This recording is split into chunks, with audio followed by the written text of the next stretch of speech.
Shalom, damai di hati. Keluarga Kristen yang diberkati dan dikasihi oleh Tuhan kita Yesus Kristus, sebelum kita memulai aktivitas dan kegiatan kita sepanjang hari ini, mari kita membaca dan merenungkan firman Tuhan.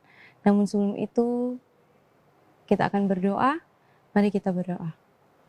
Ya Tuhan Allah, kami mengucap syukur untuk segala kebaikan-Mu di sepanjang kehidupan kami, sehingga di hari yang baru ini kami boleh diberikan nafas dan kesehatan serta kekuatan sebelum kami menjalani aktivitas kami sepanjang hari. Biar kiranya kami boleh mendengarkan dan merenungkan kebenaran firman-Mu.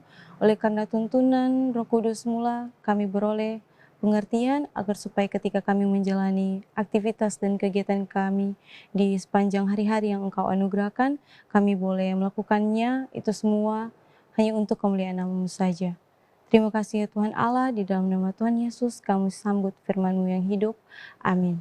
Keluarga Kristen yang dikasihi dan diberkati oleh Tuhan kita Yesus Kristus, pembacaan renungan harian keluarga hari ini, Sabtu 22 Juli 2023, terdapat dalam Yoel 2 ayat 27. Yoel 2 ayat 27, kamu akan mengetahui bahwa aku ini ada di antara orang Israel, dan bahwa aku ini Tuhan adalah Allahmu dan tidak ada yang lain, dan umatku tidak akan menjadi malu lagi untuk selama-lamanya.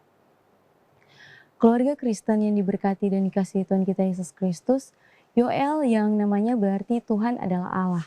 Nama Yoel sendiri merupakan serapan dari kata dalam bahasa Ibrani yang merupakan gabungan dari nama Allah, Yahweh, El Elohim. Dalam bahasa Ibrani, Yahweh Tuhan, El Elohim Allah. Yoel adalah salah satu dari ke-12 nabi dalam penyusun kitab. Dalam perjanjian lama ada 5 pembagian kitab. Yang pertama, kitab-kitab Taurat atau Torah, dari Kejadian sampai Ulangan, ada 5. Yang kedua, sejarah, dari Yosua sampai Ester, ada 12. Yang ketiga, puisi dan hikmat, dari Ayub sampai Kidung Agung. Keempat, kitab-kitab nabi-nabi besar, dari Yesaya sampai Daniel, ada 5. Yang kelima, kitab-kitab nabi-nabi kecil, dari Hosea sampai Maleaki, ada 12. Nah, Yoel ini disebut salah satu dari ke-12 nabi dalam penyusun kitab. Di sini termasuk dalam bagian kitab-kitab nabi-nabi kecil. Kenapa disebut sebagai kitab-kitab nabi-nabi kecil? Di sini diartikan nabi-nabi kecil bukan karena jabatan, kedudukan, atau hak istimewa atau hak yang tidak istimewa yang dimiliki oleh seorang nabi itu. Tetapi yang dimaksud di sini nabi-nabi kecil adalah surat atau tulisan yang ia tulis.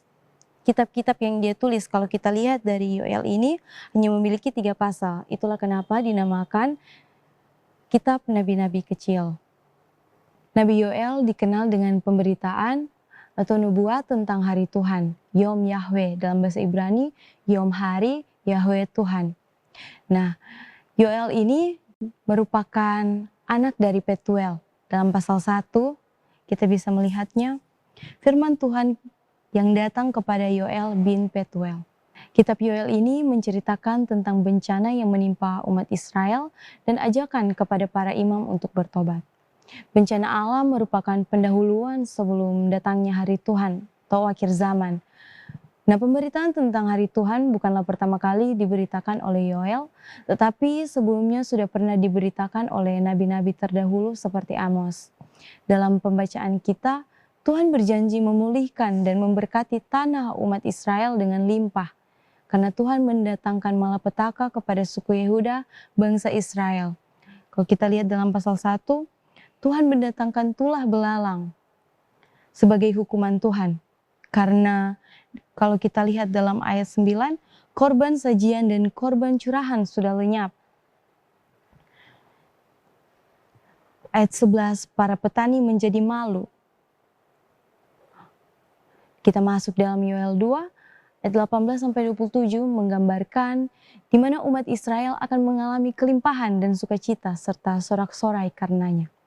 Tuhan Allah memulihkan kembali umatnya, jadi Pemulihan dan keadaan yang diberkati itu akan dialami sebagai akibat dari pertobatan. Jadi pertobatan mendatangkan pemulihan, pemulihan menghadirkan berkat, dan berkat menghadirkan sukacita serta sorak-sorai. Kamu akan mengetahui bahwa aku ini ada di antara orang Israel.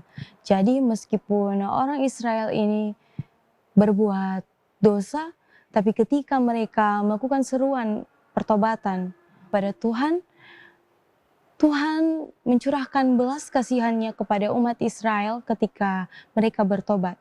Jadi di dalam kehidupan ini, ketika pun kita melakukan kesalahan dan dosa, ingatlah selalu bahwa Tuhan ada di antara orang Israel, begitupun juga Dia hadir di tengah-tengah kehidupan kita, di dalam masyarakat ataupun di dalam keluarga. Jadi dalam pembacaan ini, begitu banyak berkat yang Ia limpahkan kepada umatnya, yang Ia janjikan kepada umatnya ketika umatnya bertobat. Jadi, begitu banyak berkat yang Ia limpahkan tidak akan sebanding dengan kerinduan Tuhan Allah kepada para umatnya yang ketika melakukan dosa lalu bertobat. Dalam bahasa Yunani metanoia, berbalik. Oleh karena itu, ketika kita melakukan kesalahan dan dosa, kita harus menyadari bahwa Tuhan ada dan Tuhan melihat hati kita. Oleh sebab itu, mintalah pengampunan kepada Tuhan, karena ketika kita meminta pengampunan dan Tuhan mendengarkan seruan pertobatan kita, maka kita akan beroleh kelimpahan berkat yang berasal dari Tuhan Allah. Selanjutnya, dan bahwa aku ini Tuhan adalah Allahmu dan tidak ada yang lain. Pembacaan Alkitab kita ini mengingatkan kita bahwa di dalam kehidupan ini hanya ada Tuhan, tidak ada yang lain. Namun dalam kehidupan modern ini, dalam dunia yang modern ini, terkadang manusia menduakan Tuhan. Baik itu dengan pekerjaannya, sampai ia sibuk dengan pekerjaannya sehingga ia lupa untuk beribadah, sehingga ia lelah untuk beribadah. Dan ketika hari Minggu waktunya kita untuk beribadah kepada Tuhan Allah, malah ketika kita sudah lelah dengan pekerjaan dan segala aktivitas yang kita lakukan, kita malah lupa untuk beribadah dan mengucap syukur kepadanya. Selanjutnya, dan umatku tidak akan menjadi malu lagi untuk selama-lamanya. Nah, ini merupakan janji Tuhan ketika kita terus berbalik kepada Tuhan ketika kita melakukan kesalahan. Maka umatnya tidak akan dibuatnya malu lagi untuk selama-lamanya. Demikian firman Tuhan, Tuhan memberkati firman-Nya dan memampukan kita untuk melakukannya dalam kehidupan kita hari lepas hari. Amin. Mari kita berdoa. Bapa kekal yang kami sebut di dalam nama anak-Mu Tuhan kita Yesus Kristus, kami mengucap syukur untuk setiap kasih sayang dan berkat-Mu yang terus Engkau limpahkan bagi kehidupan kami.